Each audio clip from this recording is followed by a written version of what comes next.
Hello friends, my name is some jackass with a YouTube channel, and welcome back to Army Gals. Now, as I said before, I love this game, or a visual novel. I'm not sure if I can call this a game, but let's get right back into it. So now, we're doing introductions as to why these people are here. She seems to shrink down. Oh wait, hold on. Okay. So let's start here. Now that we're here, let's start with talking about the real problems and why you're here. Andrea, we'll start with you. She seems to shrink down a little, glancing away from Shelton with a scowl. I know you're not going to like this. That's the whole reason Andrea got shipped to us. That's the whole reason why she got shipped to us, because you're not going to like it. Okay. Her parents are worried. Antisocial personality, reclusiveness, trouble at school, and interacting with others. Trouble in school and in interacting with others. Okay.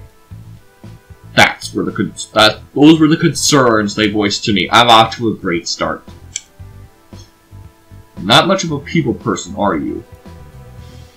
You're really helping. She bunches herself down against the criticisms, and I feel for her a little. I know my turn will be coming up, and I have to go through the song and dance, but having that specific list of issues, well, it's not something you really want to bring out in front of a crowd. My sympathetic glance goes likely unnoticed.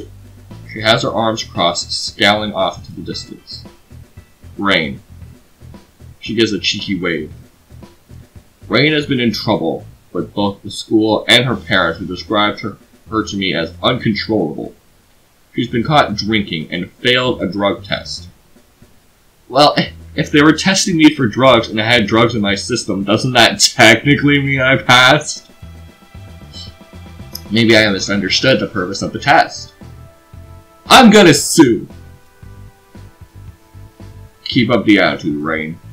Eventually, we'll get to the bottom of why you actually feel compelled to do those things. Apparently, because it's fun, just isn't a good enough reason anymore. I swear I thought that was Sheldon at first. She never loses her grin, and when she glances at me, it seems to grow. I'm not sure what she wants with me, but the long look is only broken when Shelton rides across to the opposite side. And here we have our sweet, sweet Etta, or Ida. I never know how to pronounce that name, but quite frankly, I don't care about pronunciation, so. His hands go to her shoulders, causing her to physically tense, but she keeps her gaze locked forward. Etta's particular cocktail problem isn't fully known to us, so I'll have to be extra diligent with her. She was sent here on court order, and the police are withholding the information. Hot. But let's say some sort of gang activity is involved. Not hot. Etta remains stoic and cold. Wow. It's almost admirable the way she brushes off the words without a glance. Admirable, but scary, and hot. What exactly does gang activity constitute? Predictably, Sheldon's heavy footfalls walk a semicircle and find their way to me. My turn. And the boy of the retreat, Kyle, is our first-time offender. I feel my cheeks heat up without my consent. Who was convicted of arson and sexual harassment in the same incident. Convicted? I didn't do it! If I hadn't done it, and they could prove it, I sure as hell wouldn't be sitting here. The blue-haired woman laughs delightedly. Ooh, that sounds like a real party.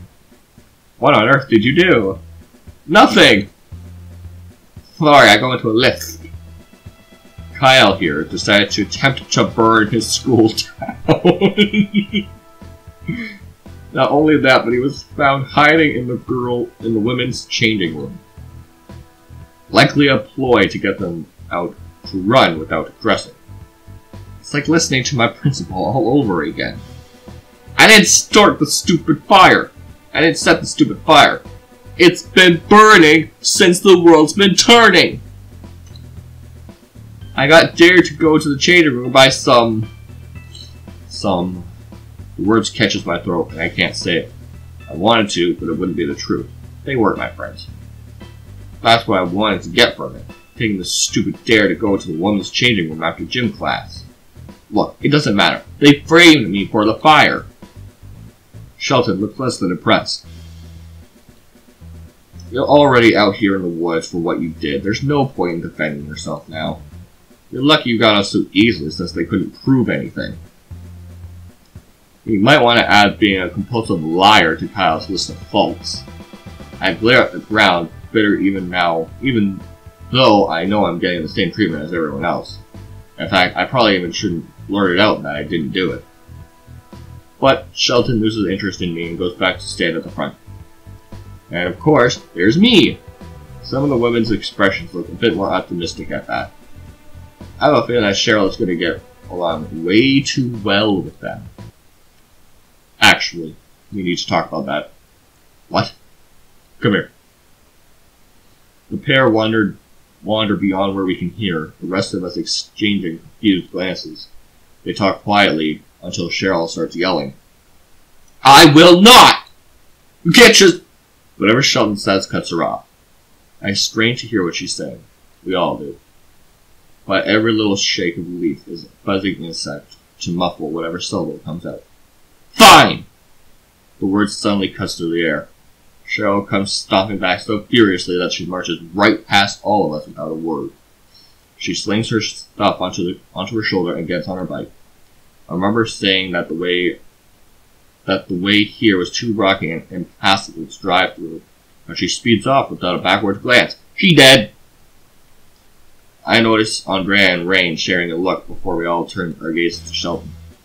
Sorry, kids. Looks like you just can't get good help these days. Now, anyway. Where is she going? That's the first thing Ed has said since I've been here. You know, all of 5 minutes in the group. Or maybe since any of them have been there, judging by the other women's looks. Don't worry about that. I've got to go to town to get some more supplies. Follow me. This way. Still confused, I glanced back to where I last saw Cheryl disappear. The edge of the clearing is dotted with trees, but the forest seems thinner where we're going. Ida and I hang toward the back. I don't take her as the type for small talk, so I keep to myself. Before any of you think about running off in this direction in the middle of the night, the ravine here runs in both directions. Don't go out to the edge and look over either. The ground here isn't stable, and it'll take you down with it if you decide to get brave. Thanks, Shelton. What a stupid. Now that you've all endured the trip here, you know just how far it is. Consider also that it was mostly downhill, which means it'll all be uphill if you try heading back the way we came, and it'll take several days on foot. Judging from the sight of you, I don't know how many of you would make it. How many of us, like he could. This retreat, the entire purpose of this program, is to get you out of the environments that got you here. You're going to take a long, hard look at yourselves. No excuses or passing blame. Out here, it's all on you. Now, head back up and put up your tents. Last night's stargazing was nice, but it's going to get colder. I'm going to have to go into town, stay here, mind your own business, and stay out of trouble. Anything happens while I'm gone, they'll answer to me and the police. These are very painful. Skulking off because I don't need introspection or intervention, I drag my feet back toward camp. Now that we've officially been convinced that there's no getting out of this, we begin setting up our tents. I have no idea how to do this. Glancing up over the tangle of sticks and cloth, I watch Shelton's car speed off into the trees. Good riddance. I nearly jump out of my skin when the blue-haired woman seems to pop out of nowhere. Come on, let's get this put up. But you don't even have yours put up yet. Well, we only need one, don't we? She grins at me, her face way too close, hate creeping into my cheeks. Maybe you should just leave the poor guy alone. Aw, he's fine. Besides, he can help me pitch my tent after I help him pitch his. Oh. Looking understandably awkward, Andrea returns to pitching and putting up her own tent. That's when we all seem to realize the exact same time. Etta already has her tent up and vanished inside it. Like a boss. What the hell? How did she do that so fast? Maybe she's done this before. It doesn't look like the camping type to me. Andrea just shrugs and goes back to getting her tent up, only for it to crumble down into a defeated slump moments later. She sighs. Rain only laughs. At least we can do better than her. Really, I don't need— Sure you do! Andrea rolls her eyes and turns away from us both. Together, Rain and I finally get the tent up. Without invitation, she crawls inside and peeks out at me. There's definitely room in here for two. What about your tent? I think we should get your tent up before it gets too dark. Aw, are you always no fun? Damn straight. I was really hoping for a good time. Fighting down my comment about good times being the reason she's here, I just walk over to her tent. It doesn't take as long as mine did now that we have the general idea of how it works. I don't think about how close our tents are until it's too late to do anything about it. Everyone has their tent up before it's too late. I'm starved. Can you get the fire going again? I guess I— Wait! Are you just asking me because you think I'm here because of starting fires? Well, duh! If you can set a school on fire, I bet you can handle this. I didn't set my school on fire! Andrea steps out of her tent, looking between the two of us. Does it matter as long as we get the fire going? It matters because no one believes I'm innocent! Don't worry, I like a bad boy. I don't like you, Rain. I don't think that's what he's concerned about. Haha, look at him blush. His cheeks are so hot we could probably start a fire with his face. I'm not blushing. I say, well, definitely blushing. Being called out on it only makes it worse. I miss Ida. In the midst of all our fighting, the last bit of sunlight disappears. Only now do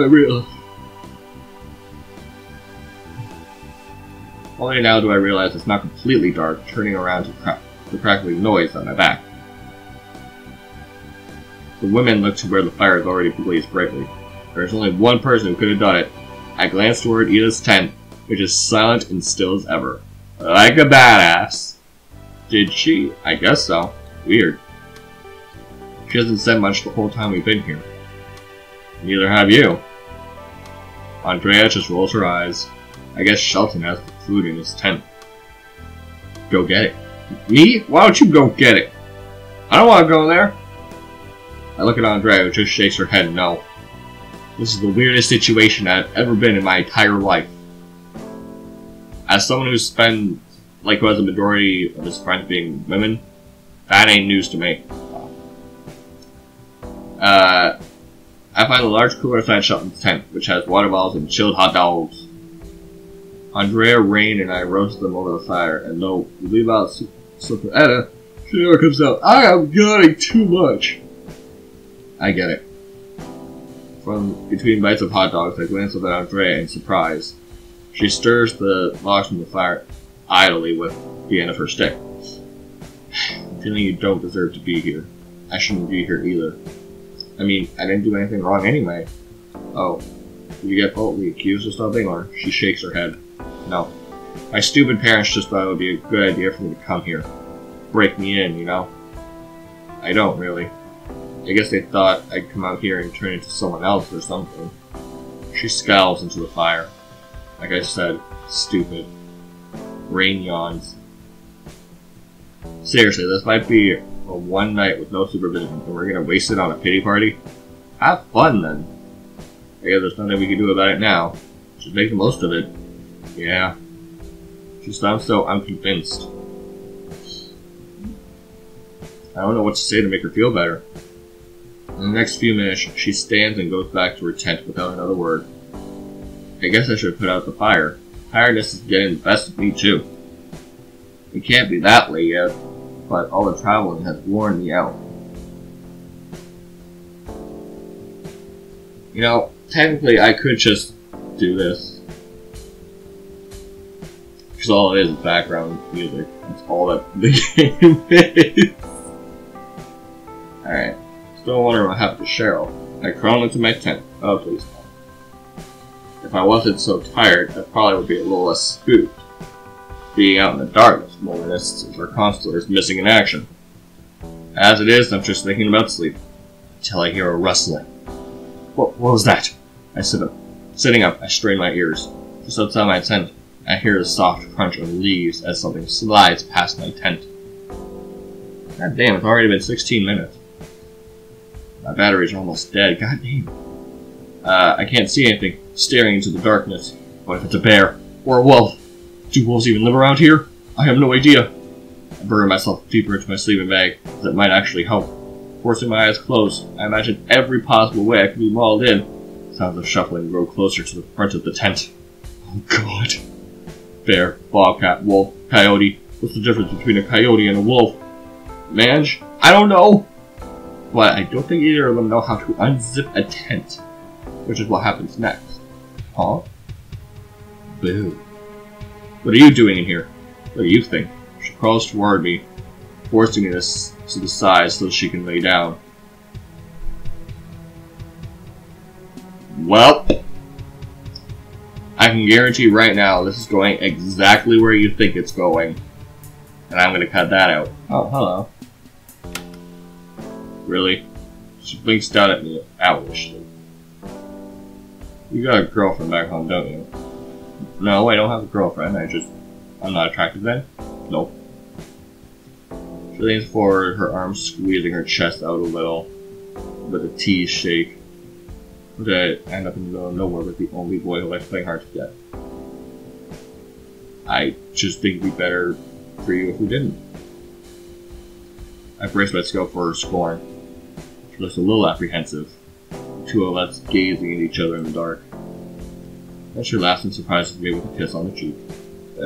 What? Why did you... So at least I can say I didn't come in here for nothing. Before I could say anything else, she turns and easily crawls out of the tent, like a cat who can see in the dark. I didn't know. I didn't know you could escape that. I don't like rain, so... I watched where she disappeared, seeing nothing but darkness again.